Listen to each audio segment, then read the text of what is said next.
Assalamu alaikum students. Today we will discuss about the communication. What do you know about communication? When we exchange our ideas, the other person, so this is called communication. In other words, one person wants to say something to other person and the other person understand what the saying the first person is called communication. Another definition, communication is the feelings which the first person wants to share, the other person is called communication. Communication is sending or receiving ideas, thoughts, or feelings from one person to one or more persons in such a way that a person receiving it understands it in the same way the sender wants him her to understand.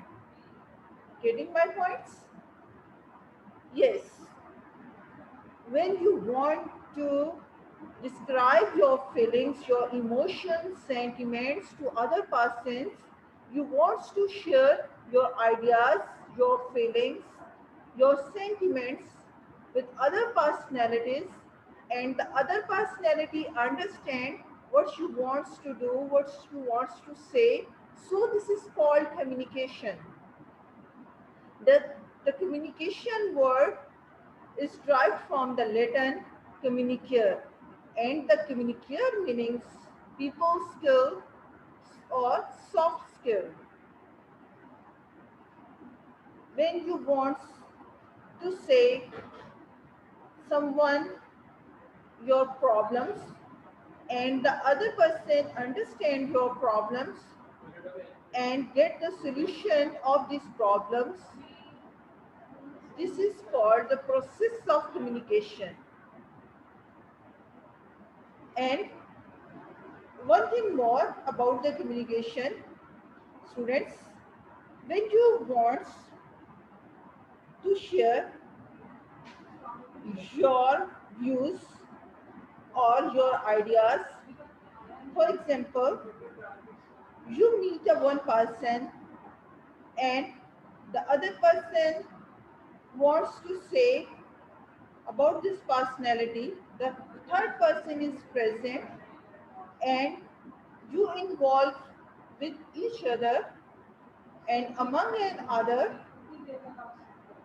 and share their ideas to other personalities. This is called communication.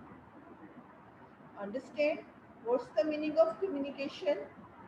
Communication has two types, oral communication, I means verbal communication and non-verbal communication. Verbal communication is that communication in which you use words. It's called verbal communication. When you utter something from your mouth and you say something through these words, you exchange your ideas through these words. This is called verbal communication. You know, verbal communication also has two types. Which one? Written communication and oral communication. Ji, oral communication में भी आप words को use करते हैं और written communication में भी आप words को use करते हैं. So these are called verbal communication. Verbal communication की two types हैं. एक oral communication है और एक written communication है. Oral communication which you utter something from your mouth and deliver your ideas to other person is called oral communication. Just आप मुंह से अटट करते हैं और दूसरों को अपने आइडियाज दे देते हैं.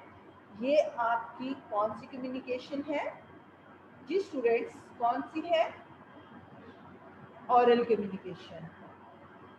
और रिटन कम्युनिकेशन, जब आप कोई मेमोरेंडम करते हैं या रिपोर्ट राइटिंग करते हैं या एप्लीकेशन लिखते हैं या लेटर लिखते हैं तो वो आपकी राइटिंग स्टाइल में आ जाता है. फिर ये रिटन कम्युनिकेशन है. और वर्बल कम्युनिकेशन की 2 टाइप्स आपने पढ़ी, oral communication and written communication. Non verbal communication, what do you know about non-verbal communication? Non-verbal communication is that communication in which we use facial expression, our body language, eye contact, and body's movement, fingers movement, wrinkles. These are called non verbal communication, because इसमें हम लोग verbs use नहीं करते, इसमें words use नहीं करते, just हम लोग जेस्चर्स, पॉस्चर्स के थ्रू जो है हम लोग कम्युनिकेशन कर रहे होते हैं। जब आपको कोई चीज नागवार गुजरती है,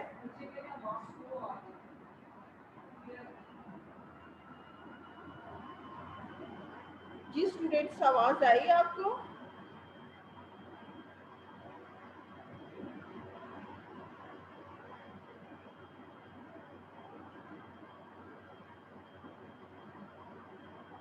हेलो जी मैम आ रही है। सही आ रही है? जी मैम। ठीक है। तो बेटा जब हम लोग जेस्चर्स, पॉस्चर्स, यानी कि अगर हम लोग कोई बात कर रहे होते हैं, हमें कोई चीज़ नागवार गुजरती है, तो हम अपने आईब्रोज को जो है वो थोड़ा सा रिंकल्स डाल लेती हैं अपने फोरहेड पे, तो देखने वाले को महसूस हो जाता है कि हमें वो बात नागवार गुजरी है, लेकिन हम मुंह से कुछ नहीं बोलते, वो हमारे फेशियल एक्सप्रेशन होते हैं।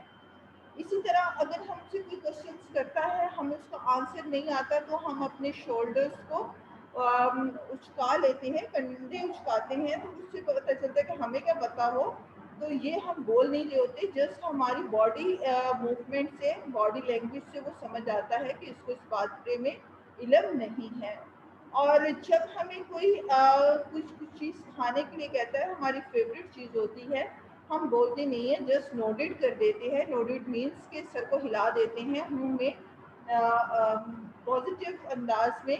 तो इसका मतलब होता है कि हमने उनको बता दिया था कि हम अपनी वर्डिंग कोई भी यूज नहीं करते हैं।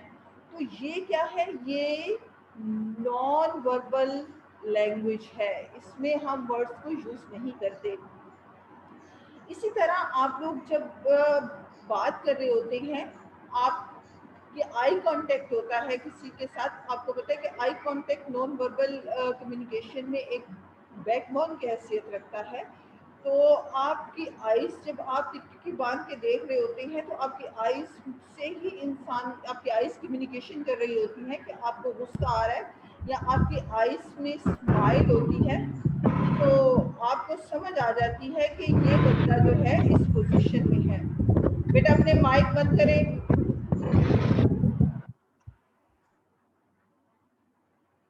तो बेटा आपको समझ आ जाती है कि ये किस पोजीशन में है और कैसे ये बात करना चाह रहा है, ये गुस्से में है या ये अगर आप लोग देखते हैं स्माइलिंग फेस है, तो आपको गलत बात तो जो किसी ने कही है, या गुस्से, आपको लगता है कि ये गुस्से में आ जाएगा अगर मैंने ये बात कही है, तो आप किस तरह से अंदाज़ा लगाते हैं, आप उसके फेशियल एक्सप्रेशन से अंदाज़ा लगा लेते हैं कि ये बात उसको अच्छी लगी है या बुरी लगी है।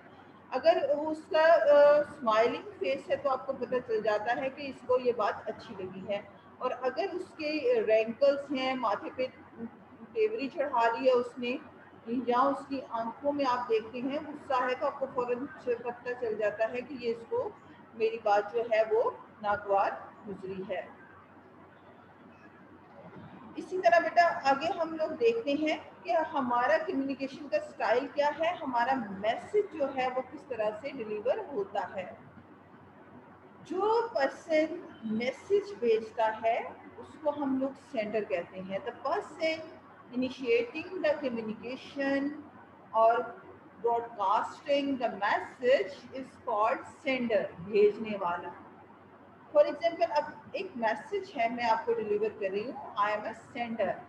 और मैसेज क्या है? the specific set of words, gestures, and images that the sender uses to convey what or she wants to say. अब मैसेज फॉर एग्जांपल मैं आपसे बात कर रही हूँ और मैं आपको वर्डिंग की फॉर्म में भेज रही हूँ, तो ये मैंने आपको स्लाइड्स भेजी हैं, ये आपको एक सिंबल के तौर पे, इमेजेस के तौर पे है। तो मैंने आपको दो तरह से आपके साथ कम्युनिकेशन कर रही हूँ, एक वर्ड्स के साथ और एक इमेजेस के साथ। तो ये मेरा मैसेज है जिस जिस पैटर्न में मैं आपसे बात कर रही हूँ। चैनल क्या है? The channel through which the message move. अब ये मैं आप लोगों के साथ जूम पे बात कर रही हूँ, इस वक्त जो मैं चैनल यूज कर रही हूँ वो जूम है। तो इसी तरह आप टेलीफोनिकली बात करते हैं या आप जो है वॉइस मैसेज करते हैं या मेल करते हैं, वो आपका चैनल होता है। रिसीवर कौन है? रिसीवर और the audience for the message from whom the receiver often expects a response. Receiver वो होता है जो कि मैसेज को रिसीव करता है और फिर उसका आंसर देता है, उसकी फीडबैक देता है और वो सेंडर तक दोबारा से पहुंचती है। This is called receiver. Next है हमारा कम्युनिकेशन साइकिल कैसे चलता है।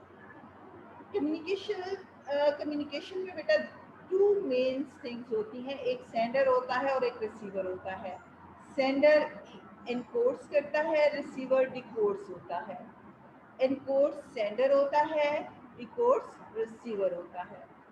इसमें जब हम लोग मैसेज को सेंड करते हैं तो उसमें डिस्टॉर्शन क्रिएट करता है, नॉइस होता है। और मैसेज को हम किस एक चैनल के थ्रू जो है वो सेंड कर रहे होते हैं रिसीवर को, और रिसीवर उसको रिसीव कर रहा होता है। वो जो है हमारा चैनल वीडियो भी हो सकता है, फोन भी हो सकता है, स्पीच के थ्रू भी हो सकता है, वॉइस मेल भी हो सकती है, ईमेल भी हो सकता है, लेटर भी हो सकता है, बुलेट्स भी हो सकती हैं, रिपोर्ट राइटिंग भी हो सकती है, कुछ भी हो सकता है। अगर रिटन में जाएं, अगर ओरल में जाएं तो हमारा टेलीफोनिकली भी हो सकता है। तो जब हम लोग एक मैसेज को एक सेंडर जो है वो मैसेज को रिसीवर तक भेजता है तो उसमें एक चैनल, प्रॉपर चैनल को यूज करता है। अब जब वो चैनल को यूज करता है उसमें नॉइस, डिस्टॉर्शंस भी क्रिएट होती हैं। तो ये डिस्टॉर्शंस को कम किया जाता है थ्रू प्रॉपर जो है प्रोसीजर के। तो इसी तरह जब रिसीवर आपका मैसेज रिसीव करता है, वो उसको अंडरस्टैंड करता है, तो वो इसकी फीडबैक देता है दोबारा से सेंडर को। फिर जब वो रिसीवर जो है मैसेज रिसीव कर लेता है, फिर वो एनकोड्स हो जाता है, क्योंकि अब वो उसका जवाब भेजना चाह रहा है, वो उसका रिस्पॉन्स भेजना चाह रहा है। तो वो एनकोड्स हो जाता है, वो एनकोड्स होता हुआ फीडबैक देता है। तो जो सेंडर एनकोड्स होता है वो डिकोड्स हो जाता है, क्योंकि वो अब उसका रिसीवर का मैसेज सुन रहा होता है। पहले सेंडर एनकोड्स होता है, वो भेजता है अपना मैसेज, और रिसीवर डिकोड्स होता है, रिसीवर रिसीव कर लेता है। फिर रिसीवर जो है उसका रिस्पॉन्स भेजता है, जब वो भेजता है तो वो एनकोड्स हो जाता है, और जब वो भेजता है सेंडर उसको रिसीव करता है तो वो सेंडर जो है वो डिकोड्स हो जाता है। दिस इज द साइकिल और this is the process of communication. बेटा समझ आ रही है? हेलो स्टूडेंट, समझ आ रही है आपको? Yes ma'am. बड़ा है यार। आगे फिर देखें बेटा, एक मैंने एग्जांपल इसमें रखी है, कोडिफाइंग, डिकोडिफाइंग। अब जब डिकोड करोगे, कोडिंग ट्री, ट्री का आपका विजन सामने आ जाएगा, फिर ट्री का वर्ड आएगा, लेकिन बाद में जब आप इसकी डिकोडिंग करोगे, डिकोडिंग में क्या है कि ट्री पहले आ जाएगा और फिर उसका विजन बाद में आएगा। इसमें थोड़ा सा मैं आपको बताना चाह रही हूँ कि कम्युनिकेशन के प्रिंसिपल्स क्या हैं।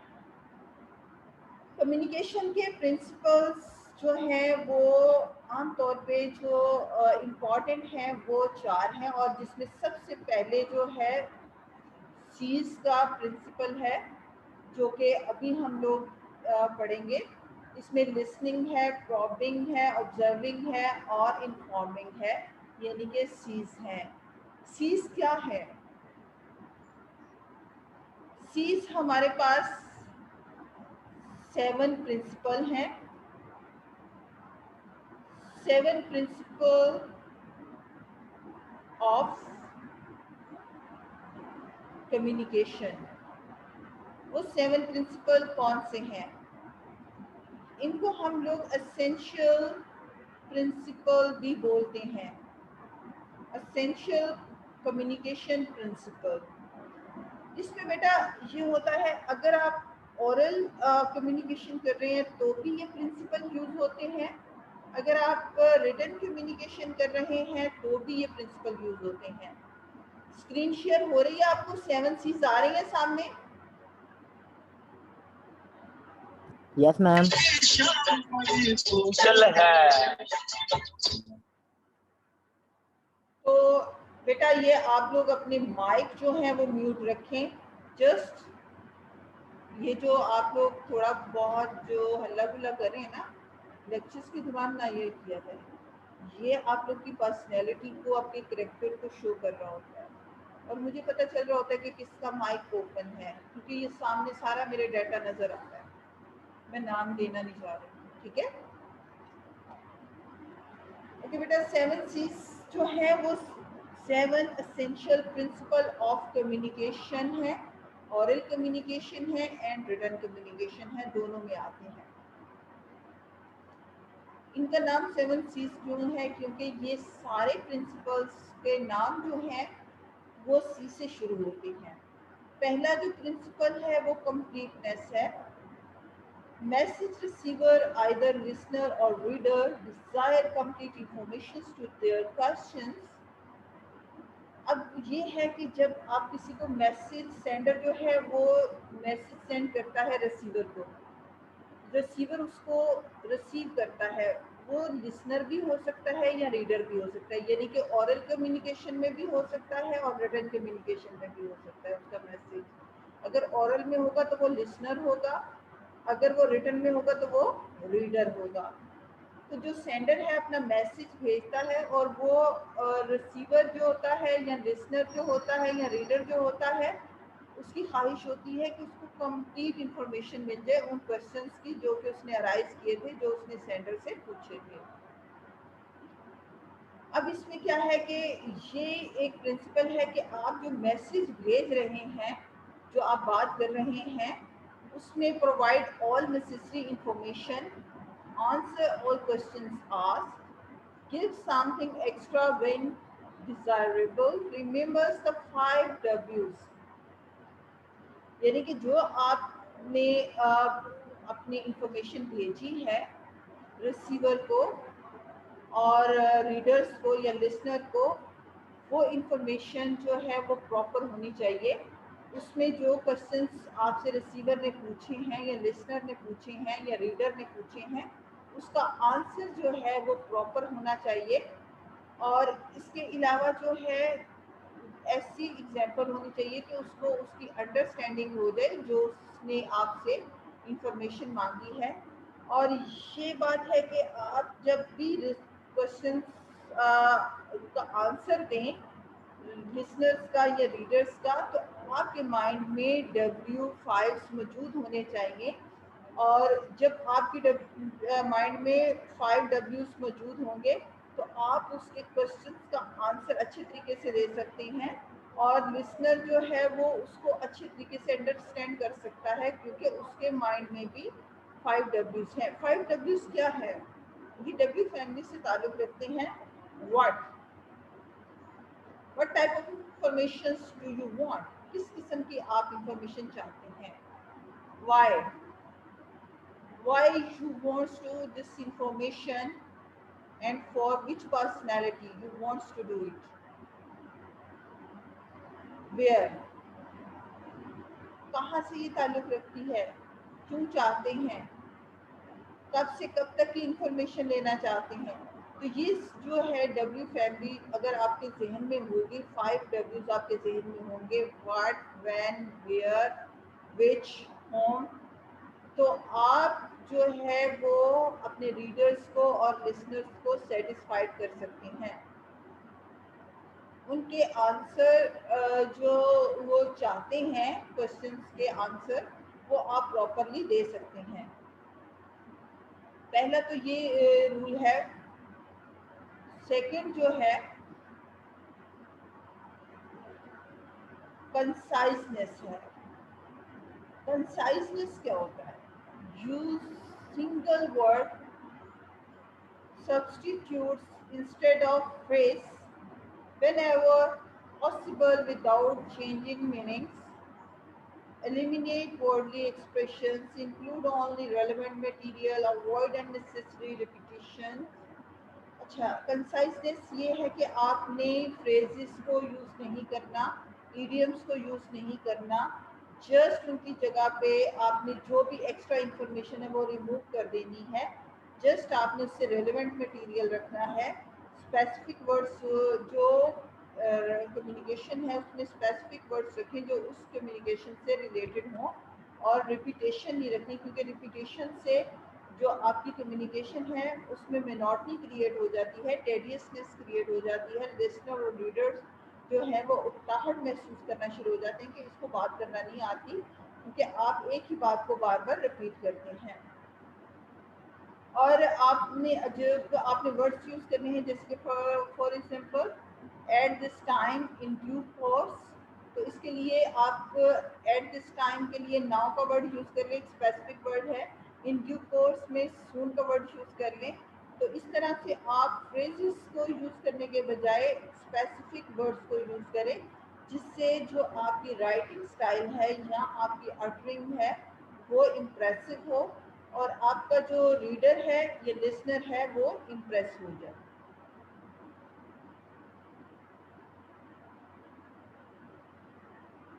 तीसरा सी जो है वो कंसिडरेशन है बेटा। Consideration, preparing every message with the message receiver in mind, try to put yourself in their place, focus on you instead of I and we, show audience benefit or interest in the receiver, emphasis positive, pleasant facts. Preparing every message with the message receiver in mind, try to put yourself in their place. जब consideration ये है कि आपका full focus जो है वो communication पे हो, और ताकि आपका रिसीवर जो है या लिसनर जो है या जो आपका रीडर है वो उसको अंडरस्टैंड कर पाए। तो इसके लिए क्या है कि आपने जो मैसेज तैयार करना है, जो मैसेज आप लिख रहे हैं या आप उसको अपने रिसीवर को भेज रहे हैं, आपका लिसनर जो है वो सुन रहा है, तो वो मैसेज आपका जो है उसके माइंड के मुताबिक हो। फॉर एग्जांपल, आप पीएचडी होल्डर है, आपका लिसनर जो है या आपका रीडर जो है वो मैट्रिक पास है, तो आप पीएचडी हैं, आप उस लेवल पे पीएचडी लेवल पे सोच रखते हैं, उसके मुताबिक आप मैसेज अगर लिखेंगे और आप अपने रिसीवर को भेजेंगे तो वो अंडरस्टैंड नहीं कर पाएगा, उसके सर से गुजर जाएगा। यही वजह है कि आप लोगों ने कभी देखा होगा कि समटाइम ऐसा होता है, कुछ मीटिंग्स होती हैं या कुछ ऐसे इवेंट्स होते हैं जहाँ पे कुछ डॉक्टर हजरात आते हैं और वो अपना कम्युनिकेशन कर रहे होते हैं, स्टूडेंट्स बैठे होते हैं या कॉमन पब्लिक प्लेस पे कॉमन लोग बैठे होते हैं जो मैट्रिक या इंटर तक उनकी तालीम होती है, तो वो ऊँगना शुरू कर देते हैं या जमाइयाँ लेना शुरू कर देते हैं। उनको समझ नहीं आ रहा होता कि ये क्या हो रहा है उनके साथ, या उनके सर से गुजर रहा होता है। जब उनसे पूछा जाता है कि आज की तकरीर सुनी थी या आज का दिन कैसा गुजरा, तो वो कहते हैं सो के गुजरा, पता नहीं सर के ऊपर से गुजर गया था। जो भी उसने बोला बहुत मुश्किल था, मुझे तो कुछ समझ नहीं आई। तो बाद में इसका रिजल्ट यही होता है। इसका तरीक़ेकार ये होता है कि जब आप किसी को मैसेज भेजने लगे हैं तो आपने अपने मेंटल लेवल के मुताबिक वो मैसेज को प्रिपेयर नहीं करना, बल्कि अपने माइंड में उस बंदे के माइंड को रख के आपने वो मैसेज लिखना है। आपने अपनी ज़ात को निगेट कर देना है। उस वक्त आपने अपने माइंड में उस बंदे के माइंड को रखना है, उस बंदे के लेवल को रखना है जिसको आप मैसेज सेंड कर रहे हैं। तो सपोज कि आप जिसको आपके जो लिसनर हैं या रीडर हैं वो इंटर हैं, इंटर पास हैं, और आप जो हो वो पीएचडी हो, तो आप अपने पीएचडी के माइंड को एक तरफ रख देंगे। आप इंटर लेवल के माइंड को अपने जहन में रखते हुए वो मैसेज प्रिपेयर करेंगे और फिर वो आप अपने लिसनर को या रीडर को सेंड करेंगे या रिसीवर को, तो वो उसको अंडरस्टैंड कर लेगा क्योंकि वो उसके मेंटल लेवल के मुताबिक होगा। तो वो उसको अंडरस्टैंड कर लेगा कि हाँ वाकई ही में इसने ये जो मैसेज लिखा है इसकी मुझे समझ आ गई है और इसके मुताबिक मैंने काम करना है, और वो इसलिए उसको जो है वो पिक कर लेगा और काम करना शुरू कर देगा। दूसरी ये बात कि जब आप लोग कोई रिटर्न कम्युनिकेशन कर रहे होते हैं तो उसमें बेटा आई और वी को यूज़ नहीं करते, बल्कि यूज़ को ज़्यादा फोकस करते हैं, और आई और वी को थोड़ा सा आप एक साइड पे रखते हैं, क्योंकि यू से आपका जो रिसीवर है उसको सब महसूस हो रहा होता है कि आप फेस टू फेस उससे बात कर रहे हैं और आपको वो अंडरस्टैंड कर रहा होता है।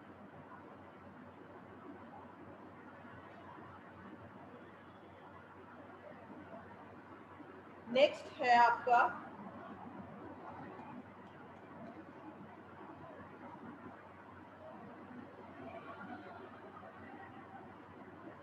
clarity. Getting the meanings from your head into the head of your readers accurately is the purpose of clarity. Clarity is achieved in part through a balance between precise language and familiar language.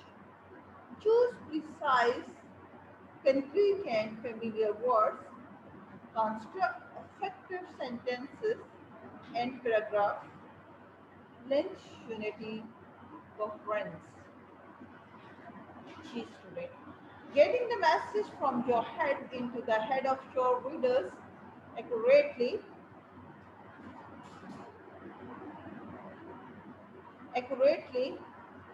is the purpose of clarity.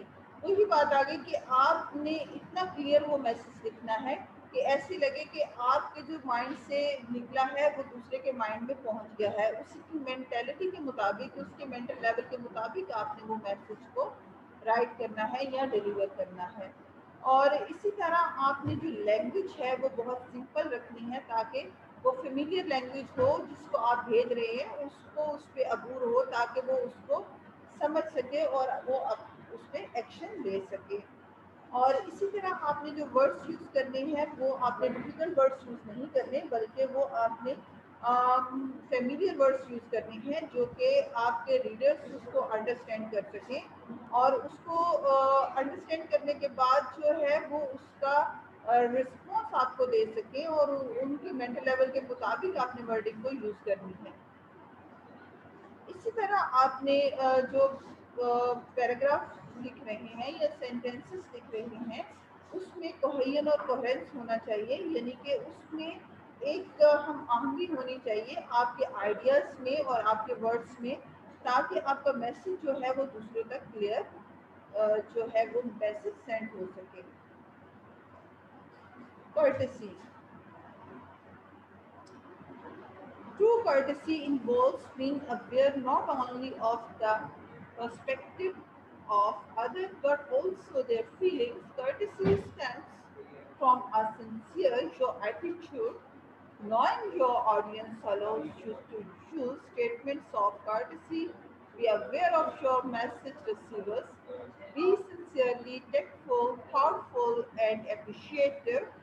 Use expressions that show respect. Choose non discriminatory expression. Courtesy बेटा ये है कि आप अखलाकियात का दामन हाथ से न छोड़ें जब आप बात करें अदब से, और आपकी जो राइटिंग स्टाइल है, रिटर्न जो आप कम्युनिकेशन कर रहे हैं उसमें भी आप डियर सर, रिस्पेक्टेड सर के वर्ड्स यूज़ करते हैं। तो इससे जो है आप लोगों के करेक्टर्स की और आप लोगों के जो मॉरल वैल्यूज़ जो है वो शो होती हैं कि आप किस हद तक जो है वो अच्छे तरीके से डीलिंग कर सकते हैं।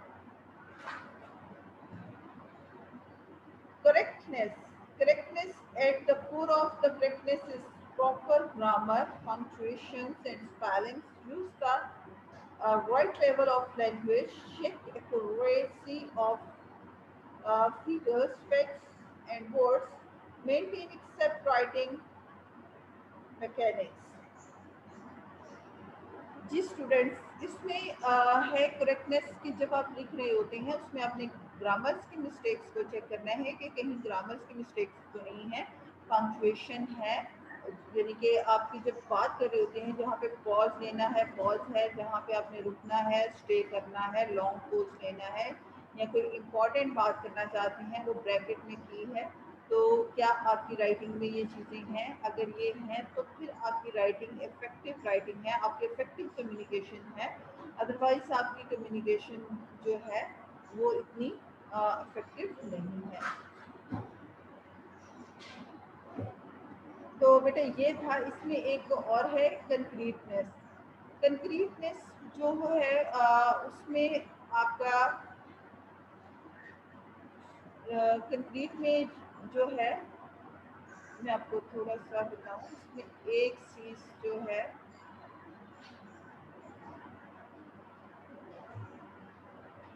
ये है कंक्रीटनेस, ये मिस हो गई थी। कंक्रीटनेस में ये है बेटा कि इसमें दो तरह की वर्डिंग होती है जो हम लोग यूज करते हैं, एक डेनोटेटिव वर्ड्स होते हैं और एक कॉनोटेटिव वर्ड्स होती हैं। डेनोटेटिव वर्ड्स वो होती हैं जो हम डिक्शनरी के हिसाब से लेते हैं, कॉनोटेटिव वर्ड्स वो होते हैं जो हम जिसका कॉन्टेक्सचुअल मीनिंग लेते हैं और कॉन्टेक्स्ट के लिहाज से लेते हैं, एटमॉस्फेयर के लिहाज से या सर्कमस्टेंसेस के लिहाज से उसका मीनिंग लेते हैं। उसको हम लोग जो है वो कॉनोटेटिव वर्ड्स यूज करते हैं उसके लिए, यानी कि माहौल के मुताबिक हम मीनिंग्स को उसमें ले लेते हैं। तो जब हम कम्युनिकेशन कर रहे होते हैं कुछ ऐसे होते हैं जिनको हम डेनोटेटिव तरीके से वर्ड्स को यूज करते हैं और कुछ हम जो होते हैं वो कॉनोटेटिव वर्ड्स यूज करते हैं। तो इस तरह से जो हमारी वर्डिंग होती है वो हमारे फैक्ट्स फिगर्स और स्पेसिफिक इंफॉर्मेशन को बहुत ज़्यादा इफेक्टिव बना देती है। ठीक है बेटा, ये था आज का आपका lecture 7C's essential principle of communication और इंट्रोडक्शन ऑफ कम्युनिकेशन था, और इसमें अगर आपको कोई प्रॉब्लम हो तो मुझसे डिस्कस कर सकते हैं। जी स्टूडेंट्स, अब आप बोल सकते हैं